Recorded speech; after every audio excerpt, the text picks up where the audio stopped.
So as someone who's constantly talking to themselves and picturing things in their mind incredibly vividly, it's really creepy to think about people who just can't do that. People who have aphantasia, they can't picture things in their mind. They can't even recognize relatives in their mind, people they know well. But when they see them, that's when they recognize them. They don't talk to themselves at all in their head. This is some creepy shit, in my opinion. And I kind of want to go into why in this video. So welcome to Treu Sovereignty, where we are mastering our minds so we can reclaim our peace. And on this channel, we are intertwining self-improvement with critical thinking because they are intertwined. You can't have one without the other. What I teach on this channel is how to know yourself and understand yourself so you can understand the world around you. Both you and the world are complex. So being able to understand one creates the ability to understand the other. And I think that's a big problem in this world, that people well into their 30s, 40s, 50s, 60s, they don't understand themselves. And they don't have enough self-awareness to be able to understand the world around them. So a lot of the times they just end up projecting. Unknowingly, of course. But yeah, let's get into the video. So factually speaking, people with aphantasia, people with no inner monologue, tend to be only 20 to 30% of the population. So they are a minority. But studies have shown that there is really no difference when it comes to processing or intelligence or thinking about things or self-awareness or anything like that. Now, I'm incredibly skeptical of this, and I'll get into why. But for the most part, it's very hard to study these things anyway, because, anyone can say, yeah, I'm aware that I'm finicky or that I'm picky. Anybody can say that, right? Simply. But when it comes to small, micro interactions with other human beings on a daily basis,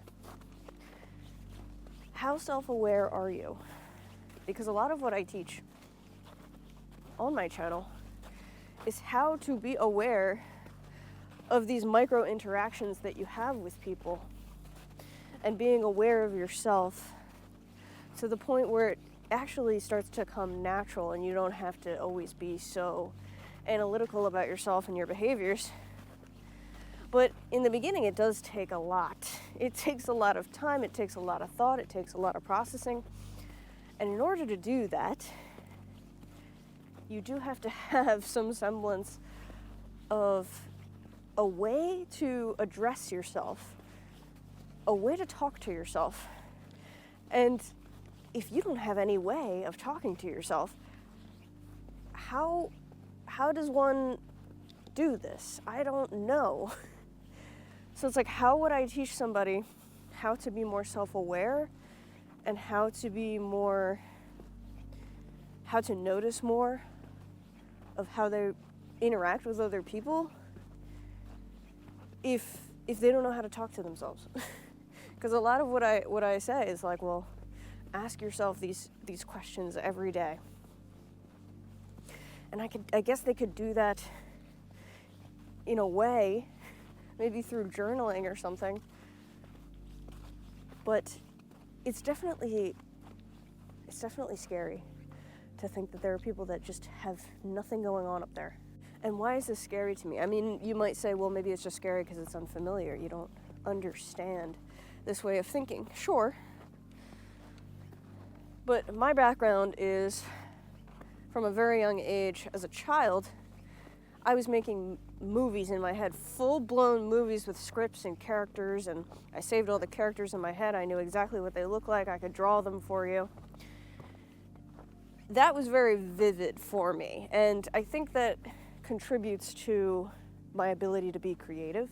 I don't think that you have to see imagery in order to have a fulfilling life, or even to be creative, or to be self-aware. My hyperphantasia, the ability to see vivid imagery in your mind, that's a bonus, right? That's almost like a gift that I have. that I'm able to create movies, music videos, whatever, in my mind. I still do that to this day. If I'm listening to music, a lot of the time I'll just I'll just make a little music video in my head. And it's super ultra fun. And I think that's why I liked marijuana, because marijuana kind of helped enhance that experience. Now, when I was about, I don't know, I want to say 16 years old, that was when my inner monologue introduced itself to me.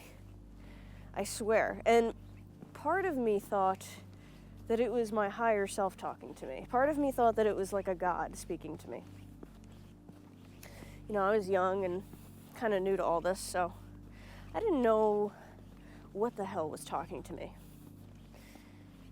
Eventually, it just became part of me, and the voice in the beginning helped me work out a lot of drama happening in my life, whether it was with my parents, with my job, with my friends. I was always able to sit down in my room at night at the end of the day and compile everything together and place everything out kind of like a chessboard, and I would move the pieces around, right? And that kind of created my self-awareness. So in every situation, even at a young age of 16 years old, I was processing interactions and situations with people where I would be like, well, I could have done better. I shouldn't have done that. I could have done this better. Maybe I shouldn't have approached them like that. Maybe I shouldn't have said it like that. But I really didn't appreciate when they did this. And, you know, it's just not fair when they do that. Or I don't like how they think that I'm this way. You know, I was just clearly processing things. And now, don't get me wrong, I wasn't perfect. At 16, I didn't process every single situation and interaction. But it certainly helped me, you know? It certainly helped me. And then I would be able to process my emotions and whatever had gone on that day and maybe reapproach the situation with a better mindset. So in other words, I wasn't just constantly blaming other people for my problems. I've never really been like that.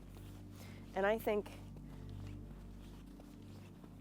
a big key part of that was my inner monologue kind of helping me. My inner monologue wasn't just a hype man. It checks me, you know? It makes sure to never let my ego get too big, but it also is a hype man in a way, and it gives me information almost from an objective perspective. So I don't know if this is rare for people who have inner monologues. Like, is this something that everybody experiences when they have an inner monologue? Or was this just something that I was experiencing, especially at such a young age, 16? Typically 16-year-olds are fawning over a celebrity or going crazy over a movie or a TV show or the next big new trend. My hobby was sitting in my room, smoking some weed, and thinking and talking to myself. How could I have done this better? What do I think about this? You're so great at this. You know, like anything. Like, it could be about anything. It could be about world issues. It could be about a relationship. It could be about school, work. That's what I was doing. So technically, maybe I'm made for this social media stuff. Because if I'm just talking to myself about this type of shit all the fucking time, I might as well just do it at a camera, right? It's wild. And I do have to say, no, I don't think that having that inner monologue, at least not at a young age, helped me mature any faster. I really don't think so. I still had immature reactions. I was mostly like reactive. I didn't know how to take a deep breath and stay stoic in high emotional situations. I know how to do that now, and I think the inner monologue and therapy and observing others who don't know how to do that, I think that helped me now. And I'm also 32, so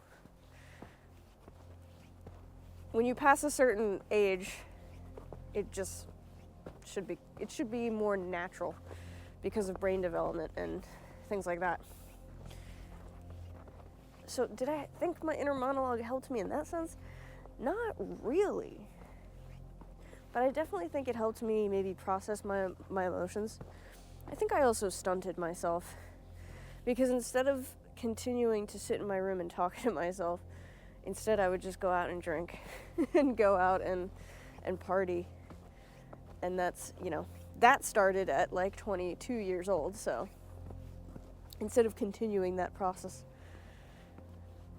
of maturing, maybe I might have stunted myself through repressing my feelings and my emotions. I don't know. I'm not really sure. But here's the deal. Whether or not it helped me grow up faster or slower, I do think it did play a role in my eventual growing up. Because some people, most people, I would say, are not self-aware. They're just not. It doesn't matter what age they are. One thing I can say is because of my inner monologue, I have always been incredibly self-aware because my inner monologue was always there telling me what was going on, what I could fix, kind of telling me along the way what my flaws were, what I was doing wrong, how I could have reacted better, and whether or not it worked. Because like I said, I was more so reactive impulsively as opposed to knowing how to calm myself down. Now, if I was less reactive impulsively, I do think the inner monologue could have helped. But here's the thing. Finally, I got it, right? At the ripe age of 30, it started. I started putting into action what my inner monologue was telling me that I should do. And what it's always known that I should do. I just was not able to put it into practice for possibly immaturity reasons. And I feel like people never get there. Most people. I think we are in an emotional immaturity pandemic.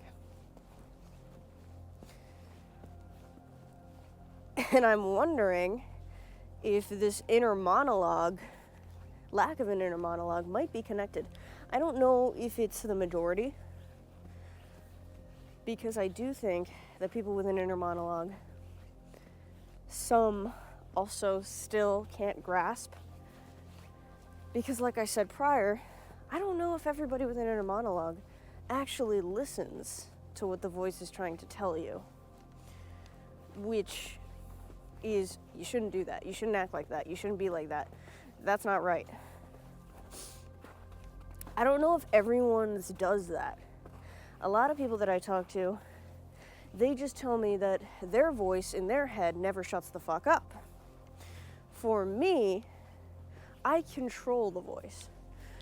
Or I choose when to listen. So I don't necessarily control it every time. Sometimes I do go on an autopilot. But I control either when it's talking or when I'm listening. And a lot of the time, the only time I will really listen is when I'm controlling the voice. So if I'm trying to calm myself down, like, calm down, you're just having a panic attack, you're gonna be okay. Or, it's okay, you could have handled that better, but that person shouldn't have treated you that way. Whatever it may be. That's typically when I listen. If the monkey brain is just going off, typically my monkey brain just has music inside of it. Not words. And then I will literally talk to myself in my head. But would say even the people who have that voice in their head, I don't think they're utilizing it correctly. And then on top of that, the people who don't have a voice inside of their head, how are they aware of what they're doing? You know, let's say they have a bad interaction with somebody. And it was kind of like the fault on both ends. It was both their faults. They both acted like pieces of shit. Is that person just gonna blame the other person entirely because they can't take accountability? You know, accountability requires a heavy amount of self-awareness to the point where it can actually be uncomfortable to have that type of self-awareness because we don't ever want to admit that we're wrong. It's hard for humans to admit that they're wrong because in order to do that, you need to put your ego down, you need to put your pride away,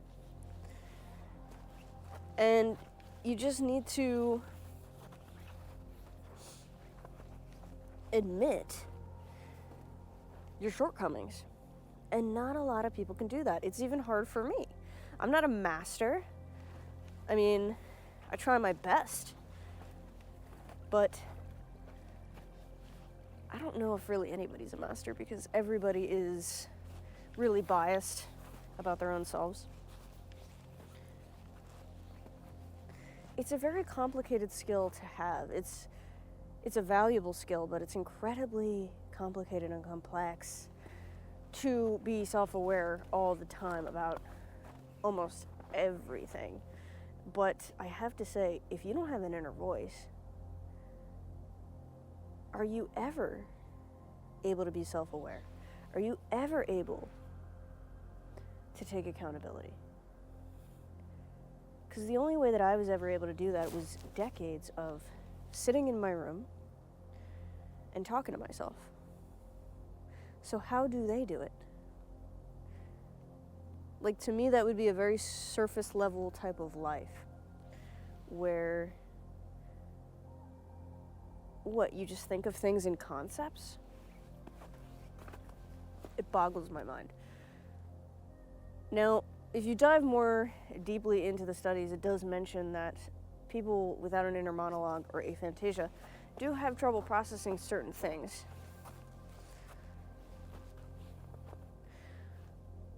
But it says that they're not any less self-aware or lacking in intelligence, which I wouldn't say they're lacking in intelligence. That's not what I'm saying. What I'm saying is, how can you be... Some of the smartest people I know that are around my age are some of the least self-aware people I know. So this is how I know that self-awareness is incredibly rare. Not even mentioning the fact that a lot of the older people I know are also incredibly unaware of themselves.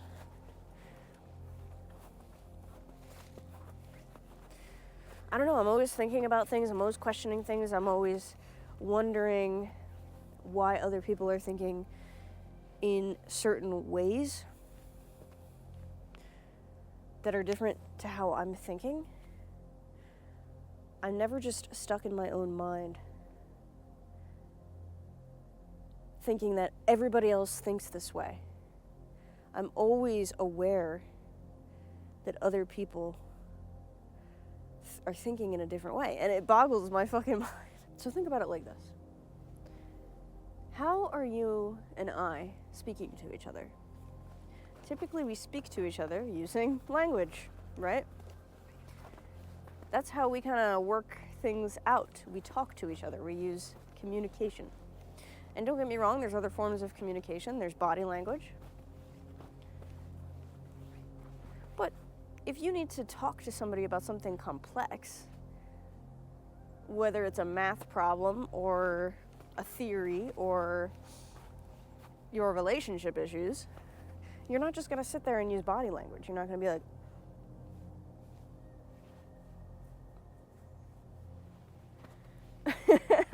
I mean, there is sign language. That is possible. There's some sign language out there. But if deaf people didn't exist, they would be conversating just like you and I. It's just the most efficient way to have a deep, complex conversation. Even deaf people, a lot of the time, will read lips and not solely rely on the sign language. Because there's just a lot more nuance happening in language. So that's how I deal with shit and process shit in my own mind. I talk. I talk it out. I talk in my mind like I am talking to another human being. The voice in my mind is almost like an objective thing, entity, that is talking to me. And we are like having a conversation. And that's how I figure out complex ideas, complex emotions, my own complex ideas. And I'm wondering, people who can't do that, are they just going off of intuition, emotion, feeling, concepts? That would be like if you could only have a conversation with someone using picture cards. It would take forever, and you guys might not even understand what the hell you guys were talking about at the end of the conversation. So, in my mind, it's hard for me to trust people that don't have this inner monologue happening in their mind. Because if they're just basing everything off of intuition and feelings, that is inherently irrational. So are their thoughts more irrational? Or is their life more emotional? Are they more easily offended? Can they not quite understand nuance the same way I do? If I say a dark joke with my dark humor, are they going to get offended at that? Are they the people that are getting offended at my dark humor? Are they the people that can't comprehend that some people don't fall into the two-party system? Are they the people that are like, this good, this bad? I'm wondering. I'm questioning it because I'm not doubting that they could be intelligent people, because there's savants out there. They obviously have a different way of thinking. They don't think like everybody else, obviously. You know, there's literally people out there that can picture math equations in their mind and do them in their mind. Very complex math equations. So obviously people think in different ways. But in a social sense, interacting with other humans and being self-aware, being mature. First of all, you want to be mature in life because it's going to make your life easier. It's going to make the people's lives around you easier. It's going to get you where you want to be. It's going to get you taking accountability, which is going to get you where you want to be. Overall, your life will be so much better if you can obtain maturity and the ability to process your emotions without numbing them, which is so fucking hard to do. But that's where your inner monologue comes in and says, you can do it, little buddy. You can do this. Just like, my inner monologue has helped me reach this life of almost solely rational thought. Do I take account of emotions? Sometimes. When it suits the situation. In certain contexts. Will I take note of emotions and feelings of other people or myself? Yes, sometimes. But that's only maybe like 10 or 20% of the time. Because the way I make decisions, the way I move through life, is typically incredibly rational. Even when I'm feeling a high emotion, like extreme anger or extreme sadness or extreme happiness even, I tend to let myself feel that. But then I also, depending on, especially if it's a negative emotion, I tend to disregard it. Say, okay, I'm angry, but I shouldn't do anything right now within my anger.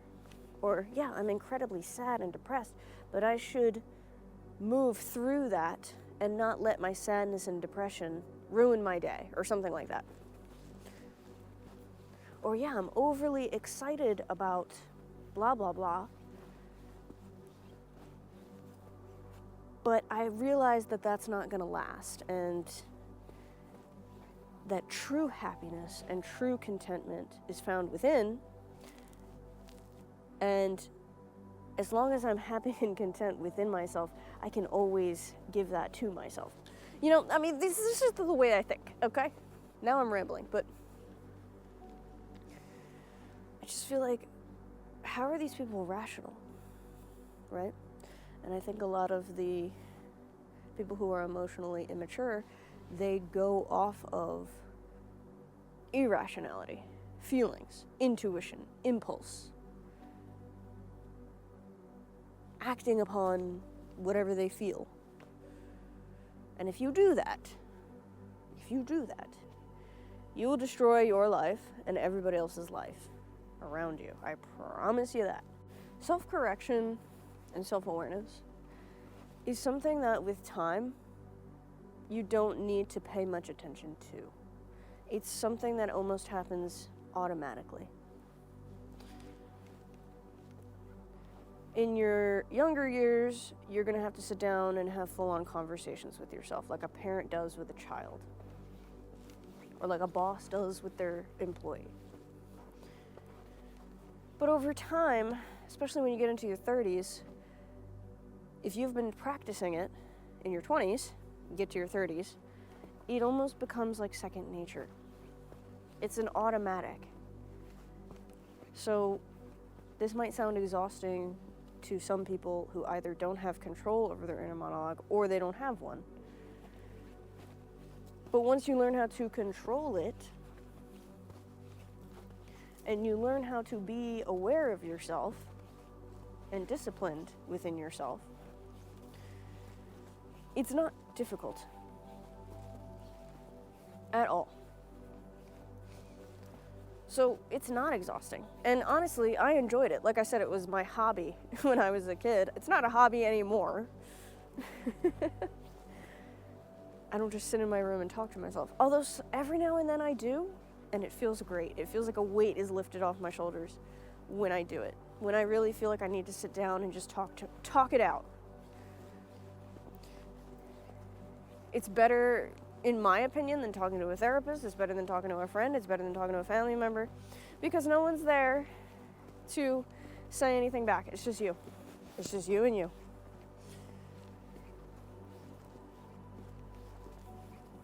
Sometimes it feels like you're talking to a god or a universe or whatever you believe.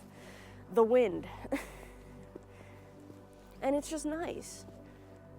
I don't do it as much anymore, like I said. And it just comes naturally to me now.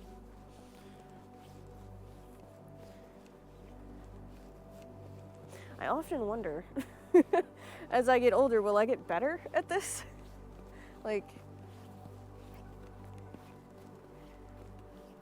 Damn, I'm gonna be like a master monk when I, like a master stoic artist. Well, we'll have to see. I haven't been triggered in a little while, so when you're triggered, that is the true test.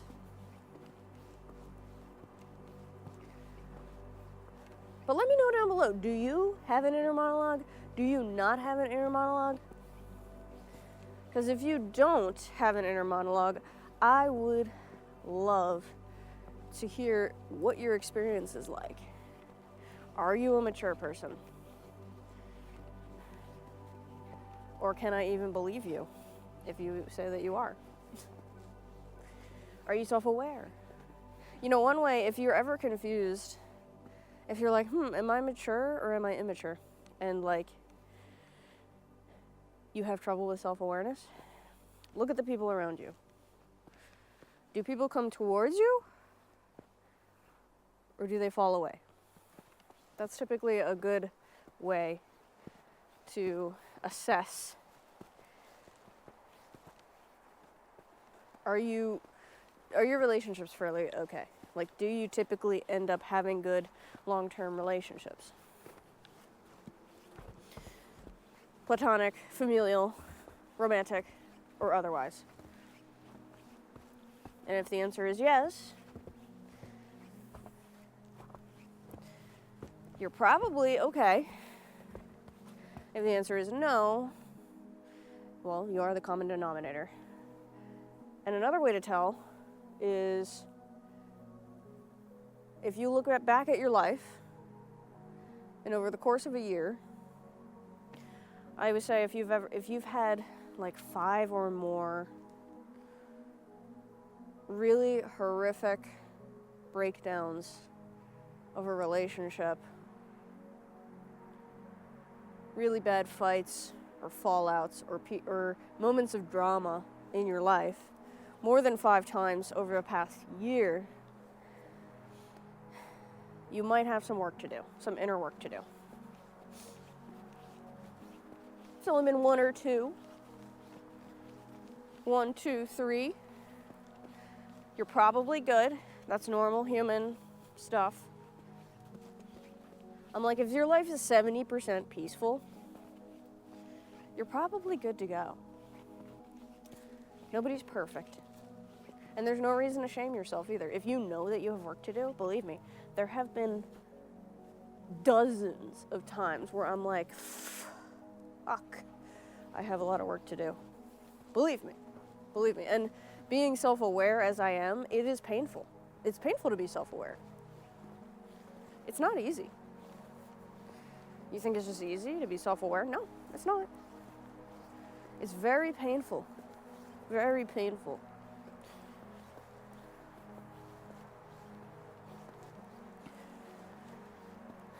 So for me, I was able to make this channel because I feel like I'm at that point where, yeah, I'm pretty good.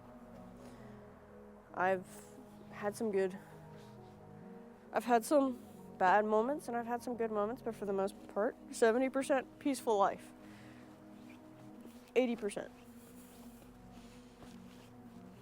And another way you can tell, when life is getting you down and life's not going your way, how do you react to that? Do you run to a bottle? Do you run to a smoke? Do you have a temper tantrum? Do you take it out on your loved ones? That's another good indicator. How do you handle life when it's not going your way? Because right now, my life is not going my way at all. And you know what the people in my life say? They're like, Emily, why are you so happy? Why are you so bubbly? Why are you so happy?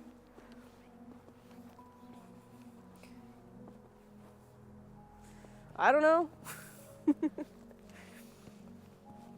Because life is always gonna be shitty. That's why.